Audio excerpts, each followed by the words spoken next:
Have you guys ever wondered if it's possible to become financially independent or retire early? Today, I share the habits of those who have done it, retired in their 30s and 40s, and how you can do the same.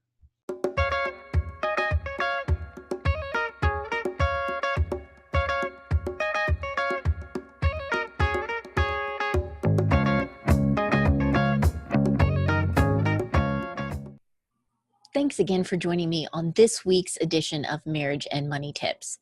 I'm Elle Martinez, creator and host of Couple Money, personal finance site, podcast, and now video channel that's focused on helping spouses get on the same page, dump their debt, and build wealth as a team.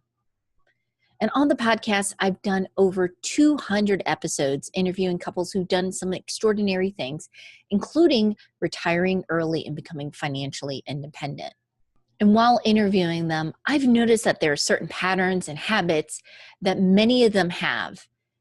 And the absolute key one is that they grew the gap between what they earned and what they spent. I know, it sounds like the most basic financial principle, spend less than you earn, but it is absolutely crucial if you guys are serious about becoming financially independent and if you want to retire early. So why don't we look at these two things? The first one is reducing expenses. With those couples that are financially independent, I noticed that this was something that they focused on, especially initially. For example, I interviewed Liz from Frugal Woods. And years ago, when they sat down and they talked about what they really wanted to get out of the city life, perhaps retire early and move to a homestead, they looked at all of their expenses and cut back. They did this uber frugal challenge where they examined, is this taking care of the bare essentials and is it bringing us happiness? And they were able to drastically increase their savings. We're talking about almost 70% of their income.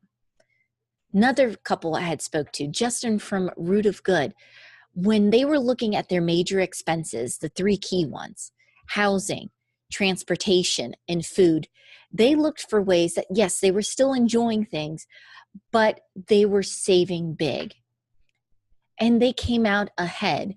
Justin was able to retire at age 33, and 2 years later, his wife joined him. And they have 3 small children. And reducing expenses, I've seen with many couples, is a common pattern. They look at what are their major expenses and try to optimize them. They're looking for the big wins. But there's another side of the equation. If you're looking to become financially independent, or maybe you want to speed up your retirement date, and that's building income.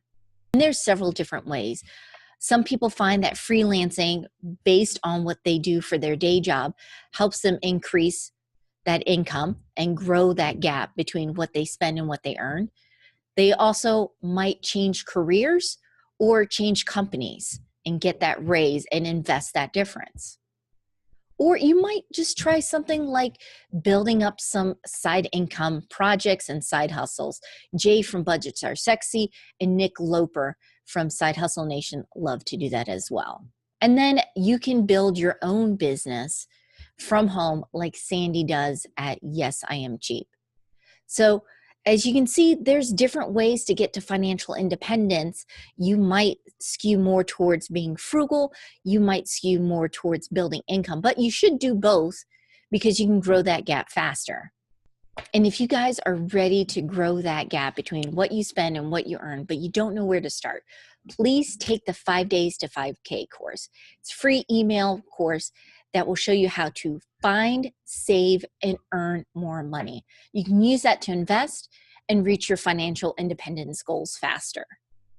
And as a part of this playlist, I'm including interviews from the couples that I've talked to who have retired early and become financially independent. And I'll also include resources down below in the description so you guys can start planning out your own journey. I hope you have a great week. Take care.